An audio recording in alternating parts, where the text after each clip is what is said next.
শুধুমাত্র ৳200 entry fee দিয়ে এত সুন্দর একটা প্লেগ্রাউন্ডে চলে গিয়েছিলাম, যেখানে রয়েছে অনেক রকমের রাইডস এবং ভিডিও গেমস। হ্যালো এভরিওয়ান, আসসালামু আলাইকুম। আমি আপনাদের নোয়াখালী লবণ চলে এসেছি আপনাদের জন্য নতুন আরেকটা ভিডিও নিয়ে। আজকের ভিডিওতে আমি আপনাদের সাথে শেয়ার করব আপনাদের বাচ্চাদেরকে নিয়ে ঘুরতে যাওয়ার জন্য একটা বেস্ট জায়গা। এই জায়গাটার নাম হচ্ছে কিডসমেনিয়া। এখানে বাচ্চাদের এন্ট্রি ফি হচ্ছে ৳200 আর ৬-৭ বছর বাচ্চাদের এন্ট্রি ফি হচ্ছে ৳400 আর প্রতিটা গার্জিয়ানের এন্ট্রি ফি হচ্ছে ৳100 করে। গত কয়েকদিন ধরে শেহজাদ বাসায় প্রচন্ড বিরক্ত করতেছিল আমাদের সবাইকে। তো যেহেতু সেদিন ছিল ফ্রাইডে, আর ফ্রাইডেতে শেহজাদের আব্বুর অফিস বন্ধ থাকে, যার কারণে আমরা সবাই মিলে শেহজাদকে নিয়ে চলে গিয়েছিলাম এই প্লেগ্রাউন্ডে। সাথে ছিল শেহজাদের ফুফাতো ভাই এবং শেহজাদের দাদু। তো এখানে যাওয়ার পর আমাদের মনটাই ভালো হয়ে গিয়েছিল শেহজাদের সাথে সাথে। শেহজাদ তো এখানে ঢুকেই অনেক খুশি, সাথে শেহজাদের ফুফাতো ভাইও। এখানে আসার পর দেখলাম জাম্পিং থেকে শুরু করে স্লিপিং এবং আরো অনেক রকমের সুন্দর সুন্দর গেমস রয়েছে। এই গেমসগুলো দেখে শেহজাদের ফুফাতো ভাই তো অনেক খুশি, আর সে প্রতিটা গেমসই মন দিয়ে এনজয় করে খেলছিল।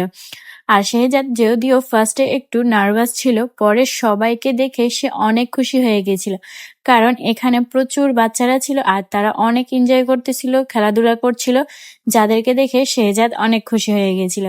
এখানে রয়েছে প্রিন্সেসের জন্য খুব সুন্দর একটা রুম, যেখানে চাইলে মেয়েরা প্রিন্সেস সাজতে পারে। আর এখানে দেখলাম কিছু গার্জিয়ান তাদের বাচ্চাদেরকে নিয়ে বসে বসে গেমস খেলাচ্ছিল। আমিও শেহজাদকে নিয়ে বসে পড়লাম, আর এই যে শেহজাদ খুব মনোযোগ দিয়ে গেমস খেলছিল আর সে অনেক খুশি। আর এই ধরনের গেমস খেললে কিন্তু বাচ্চাদের মেধা বিকাশ হয়, তাই মাঝে মাঝে বাচ্চাদেরকে এই ধরনের গেমস খেলানো খুবই দরকার। বাচ্চারা যখন বাসায় বসে থাকতে থাকতে খুব বিরক্ত হয়ে যায় এবং বোরিং হয়ে যায়, গার্জিয়ানকেও অনেক বিরক্ত করে। তো সেজন্য বাচ্চাদেরকে এ ধরনের জায়গায় ঘুরতে নিয়ে গেলে, গেমস খেলতে নিয়ে গেলে বাচ্চারাও ভালো থাকে। একটু পরেই দেখলাম এখানে একটা মিকি মাউসও এসেছে, তো ওটাকে দেখে তো বাচ্চারা আরো অনেক খুশি। আর যে বাচ্চারা এই মিকি মাউস, টেডি বিয়ার খুব পছন্দ করে, যার কারণে ওকে দেখে সে যাতে অনেক খুশি। এরপরে দোতলায় দেখলাম এখানে খাবারেরও আয়োজন আছে। আর হ্যাঁ, এই প্লেগ্রাউন্ডটা কিন্তু দোতলা। এখানে নিচতলায় রয়েছে অনেক ধরনের গেমস এবং রাইড, আর উপরের তলায় রয়েছে সবই ভিডিও গেমস, যা কয়েন কিনে খেলতে হয়। আমিও শেহজাদের সাথে একটু গেমস খেলছিলাম। বাচ্চাদেরকে নিয়ে গেমস খেলতে গেলে নিজেও বাচ্চাদের মতো গেমস খেলি। এখান দিয়ে শেহজাদের ফুফাতো ভাই তো সব ধরনের গেমস এক একটা করে খেলছিল।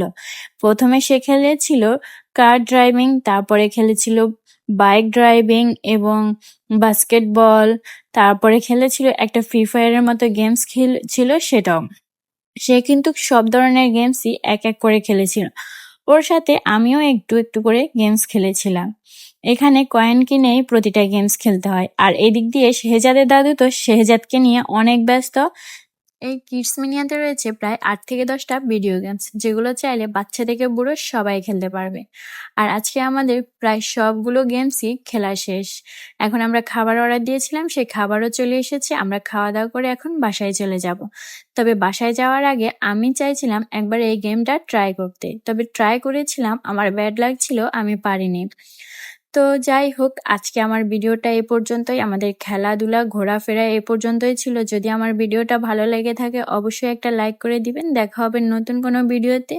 আর হ্যাঁ, অবশ্যই আপনাদের বাচ্চাদেরকে মাঝে মাঝে এরকম খেলার জায়গায় ঘুরতে নিয়ে যাবেন, এতে করে তাদের মেধা বিকাশ হবে।